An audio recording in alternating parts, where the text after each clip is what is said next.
ଫକୀରମୋହନଙ୍କ ଆଉ ଗୋଟେ ଉପନ୍ୟାସ ପ୍ରାୟଶ୍ଚିତ। ଏଇଟା ବି 1915ରେ ଉତ୍କଳ ସାହିତ୍ୟ ପ୍ରେସ୍ରୁ ପ୍ରକାଶିତ ହୋଇଥିଲା।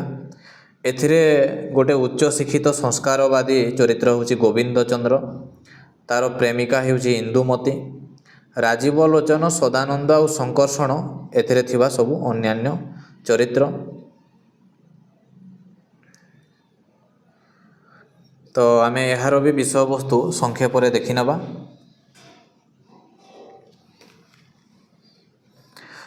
ଶଙ୍କର୍ଷଣ ମହାନ୍ତି ଓ ବୈଷ୍ଣବ ଚରଣ ପଟ୍ଟନାୟକ ମହାପାତ୍ର ଦୁଇ ଜଣ ଜମିଦାର। ମାନେ ଦେଖ ଏଥିରେ ଦୁଇଟା ଜମିଦାରଙ୍କ କଥା ଅଛି।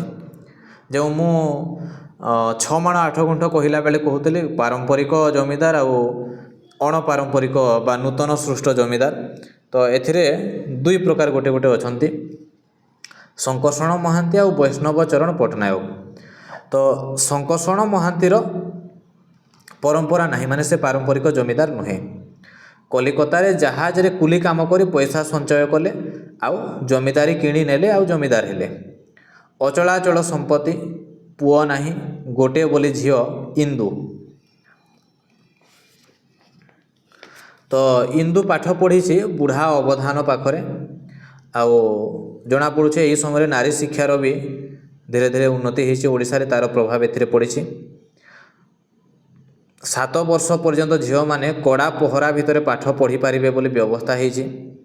ଶଙ୍କର୍ଷଣ ମହାନ୍ତିଙ୍କର ଧନ ସମ୍ପତ୍ତି ଥାଇ ମଧ୍ୟ ତାଙ୍କର ଗୋଟାଏ ଗୌଣ ଭାବ ସୃଷ୍ଟି ହେଉଥିଲା।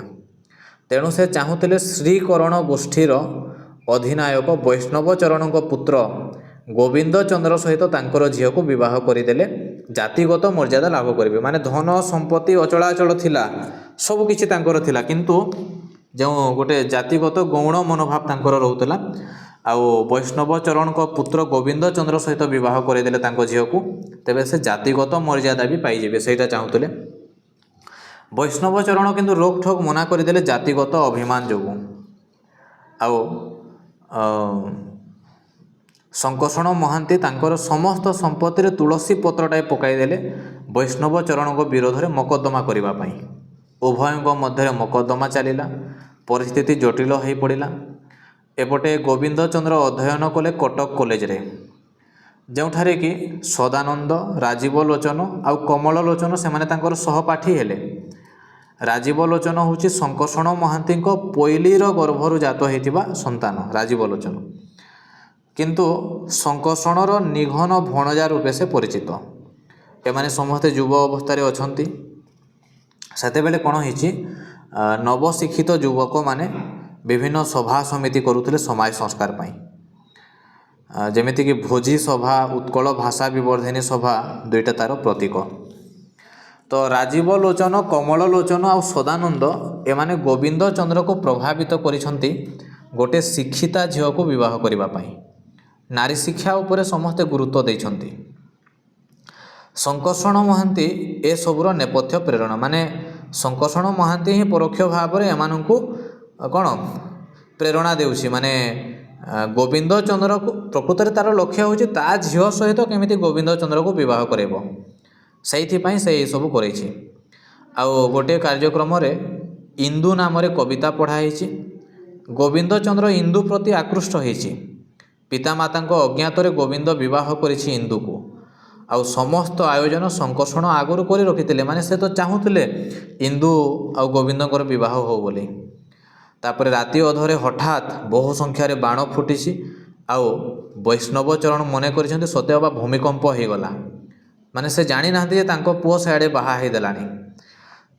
ତା ପରଦିନ ସବୁ କଥା ଜଣାପଡ଼ିଛି। ବୈଷ୍ଣବ ଚରଣ ଏଇଟା ଶୁଣିକି ବ୍ୟସ୍ତ ହୋଇପଡ଼ିଛନ୍ତି। ତାଙ୍କର ଜାତିଗତ ଅଭିମାନ ପ୍ରତି ଦାରୁଣ ଧକ୍କା ଲାଗିଛି। ପତ୍ନୀଙ୍କର ବିୟୋଗ ହୋଇଯାଇଛି, ଆଉ ଗୋବିନ୍ଦ ଚନ୍ଦ୍ର ବିବାହ ପରେ କଟକ ଚାଲିଯାଇଛି। ତାପରେ କିଛି ଦିନ ପରେ କ'ଣ ହେଇଛି, ଥରେ ରାତିରେ ଗୋବିନ୍ଦ ଚନ୍ଦ୍ର ତା ଶ୍ୱଶୁର ଘରକୁ ଆସିଛି। ସବାରି ଛାଡ଼ି ଦେଇ ସେ ନଦୀ ପହଁରି ଚାଲି ଆସିଛି ଏକାକୀ। ସେତେବେଳେ ଇନ୍ଦୁ ଓ ତା'ର ସାଙ୍ଗ ମରୁଆ ହେଉଛି ଇନ୍ଦୁର ସାଙ୍ଗ, ତ ଗୋଟେ ଜାଗାରେ ଏକତ୍ର ଶୋଇଛନ୍ତି। ଗୋବିନ୍ଦ ଲୁଚି ଲୁଚି ଆସି ଝରକା ପାଖରେ ମୃଦୁ ଆଘାତ ଦେଇଛି। ତ ସେତେବେଳେ କ'ଣ ହେଇଛି, ଇନ୍ଦୁମତୀ ଚୋର ଚୋର ବୋଲି ଡାକ ପକାଇ ଦେଇଛି। ଗୋବିନ୍ଦ ଦୌଡ଼ିବାକୁ ଆରମ୍ଭ କରିଛି। ମାତ୍ର ଧରା ପଡ଼ିଯାଇଛି ଆଉ ଖୁବ୍ ମାଡ଼ ଖାଇଛି। ମାନେ ଦେଖ ରାତି ସମୟରେ ଆସିଛି ଆଉ ପୁଣି ଯେତେବେଳେ ଝରକା ଠକ୍ ଠକ୍ କରୁଛି, ଦୁଇଟା ଝିଅ ସେଠାରେ ଶୋଇଛନ୍ତି, ତ ତାକୁ ଚୋର ଭାବିକି ମାଡ଼ ଦେଇଛନ୍ତି ସମସ୍ତେ। ଖୁବ୍ ମାଡ଼ ଖାଇଛି। କଚେରୀ ଘରେ ବନ୍ଧା ହୋଇ ପଡ଼ିଛି। ସଇତା ବାରିକ ପହଞ୍ଚି ଗୋବିନ୍ଦର ଅବସ୍ଥା ଦେଖି କାନ୍ଦି ପକାଇଛି। ଘଟଣା ଜଣାପଡ଼ିଲା ପରେ ସମସ୍ତେ ଦୁଃଖ ପ୍ରକାଶ କରିଛନ୍ତି ଆଉ ଗୋବିନ୍ଦକୁ ନିଆଯାଇଛି କଟକ ଡାକ୍ତରଖାନା। ଇନ୍ଦୁମତୀ ଏପଟେ ଅନୁତାପ କରିଛି, ଯେହେତୁ ତା ଯୋଗୁଁ ଏମିତି ସବୁ ହୋଇଗଲା, ତ ସେ ଅନୁତାପ କରିକି ନଦୀରେ ପ୍ରାଣ ବିସର୍ଜନ କରିଛି। ଗୋବିନ୍ଦ ଚନ୍ଦ୍ର ଡାକ୍ତରଖାନାରୁ କେଉଁ ଆଡ଼କୁ ଚାଲିଯାଇଛି ଆଉ ପରବର୍ତ୍ତୀ ସମୟରେ ସେ ସନ୍ନ୍ୟାସୀ ହୋଇଯାଇଛି। ଶଙ୍କର୍ଷଣ ମହାନ୍ତିଙ୍କର ସବୁ ଅହଙ୍କାର ଲୋପ ପାଇଯାଇଛି। ସେ ଇନ୍ଦୁମତୀର ସବୁ ଅଳଙ୍କାରକୁ ବୈଷ୍ଣବ ଚରଣଙ୍କ ନିକଟକୁ ପଠାଇ ଦେଇଛନ୍ତି ଆଉ କ୍ଷମା ମାଗିଛନ୍ତି। ନିଜ ସମ୍ପତ୍ତି ଓ ଜମିଦାରୀକୁ କୁଳଦେବତା ବିନୋଦ ବିହାରୀଙ୍କ ନାମରେ ୱିଲ୍ କରିଛନ୍ତି। ମାନେ ଗୋଟେ କଥା ମନେ ରଖିବ, ଏଇ କାହାଣୀରେ ଦୁଇଟା କୁଳଦେବତା ଅଛନ୍ତି। ଏଇ ଶଙ୍କର୍ଷଣର କୁଳଦେବତା ହେଉଛନ୍ତି ବିନୋଦ ବିହାରୀ ଆଉ ବୈଷ୍ଣବ ଚରଣଙ୍କ କୁଳଦେବତା ହେଉଛନ୍ତି ଗୋବିନ୍ଦ ଚନ୍ଦ୍ର। ତ ଶଙ୍କର୍ଷଣ ବିନୋଦ ବିହାରୀଙ୍କ ନାମରେ ତା'ର ଜମି ସମ୍ପତ୍ତି ସବୁ ୱିଲ୍ କରିକି ସେଥିରେ ଗୋବିନ୍ଦ ଚନ୍ଦ୍ରଙ୍କୁ ମାର୍ଫତଦାର କରିଦେଇକି ସନ୍ନ୍ୟାସୀ ହୋଇଗଲେ। ଆଉ ବୈଷ୍ଣବ ଚରଣ ବି ତାଙ୍କ କୁଳଦେବତା ଗୋବିନ୍ଦ ଚନ୍ଦ୍ରଙ୍କ ନାମରେ ଜମିଦାରୀକୁ ୱିଲ୍ କରିକି ପୁଅ ଗୋବିନ୍ଦ ଚନ୍ଦ୍ରକୁ ସବୁ ମାନେ ମାର୍ଫତଦାର କରିକି ସେ ବି ବାବାଜୀ ହୋଇଗଲେ। ତ ଦେଖ ଏଠାରେ ସମସ୍ତେ ସନ୍ନ୍ୟାସୀ ହୋଇଗଲେ। ଗୋବିନ୍ଦ ଚନ୍ଦ୍ର ବି ସନ୍ନ୍ୟାସୀ ହୋଇଗଲା, ଶଙ୍କର୍ଷଣ ବି ସନ୍ନ୍ୟାସୀ ଆଉ ବୈଷ୍ଣବ ଚରଣ ବି ସନ୍ନ୍ୟାସୀ। ଶେଷରେ ବୃନ୍ଦାବନରେ ଶଙ୍କର୍ଷଣ ଦେଖିଛନ୍ତି ବୈଷ୍ଣବ ଚରଣକୁ ଆଉ ତାଙ୍କ ଗୋଡ଼ ତଳେ ପଡ଼ିକି ପୁଣି ଥରେ କ୍ଷମା ମାଗିଛନ୍ତି। ସେମାନଙ୍କ ସହିତ ଗୋବିନ୍ଦ ଚନ୍ଦ୍ର ମଧ୍ୟ ଭେଟ ହୋଇଛି। ତ ତା'ର ବାପା ଆଉ ଶ୍ୱଶୁର ଉଭୟେ ତାକୁ ବୁଝାଇଛନ୍ତି ଯେ ତା'ର ସନ୍ନ୍ୟାସୀ ହେବାର ବୟସ ହେଇନାହିଁ, ସେ ଜମିଦାରୀକୁ ଫେରିଯାଇ ଦୁଇ ଜମିଦାରୀକୁ ମିଶାଇକି ଏକ କରିଦେବ। ଆଉ ଜମିଦାର ତ ହୋଇପାରିବନି, ଯେହେତୁ କୁଳଦେବତାଙ୍କ ନାମରେ ଜମିଦାରୀ ଲେଖା ହେଇଛି, ତ ସେ ମାର୍ଫତଦାର ହିସାବରେ ଦୁଇ ଜମିଦାରୀକୁ ଚଳାଇବ। ନିଜର ଖର୍ଚ୍ଚ ପାଇଁ ଯେତିକି ଦରକାର ସେତିକି ରଖିକି ଅବଶିଷ୍ଟ ସେ ଲୋକ କଲ୍ୟାଣ, ଶିକ୍ଷା ଆଉ ସ୍ୱାସ୍ଥ୍ୟ ଆଦି ଦିଗରେ ଖର୍ଚ୍ଚ କରିବ।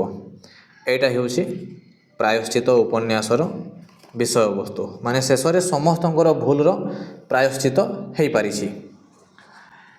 ତ ଏହା ଥିଲା ଫକୀରମୋହନଙ୍କ 4ଟି ଉପନ୍ୟାସ। ଏହା ବ୍ୟତୀତ ବିଷମଞ୍ଜି ନାମକ ଗୋଟେ ଉପନ୍ୟାସ ସେ ତାଙ୍କ ଜୀବନର ଅନ୍ତିମ ପର୍ଯ୍ୟାୟରେ ଲେଖୁଥିଲେ। ସେଇଟା ଅସମ୍ପୂର୍ଣ୍ଣ ରହିଗଲା, ମାନେ 1917 ଆଡ଼େ ଲେଖୁଥିଲେ, ଅସମ୍ପୂର୍ଣ୍ଣ ରହିଗଲା ଆଉ ତାକୁ ବିଶେଷ ଭାବରେ ସେଥିପାଇଁ ଆଲୋଚନାର ପରିସରକୁ ବି ଅଣାଯାଇ ନଥାଏ। ଏହି 4ଟା ଉପନ୍ୟାସ ହିଁ ବେଶୀ ଭାବରେ ଆଲୋଚିତ ହୋଇଥାଏ।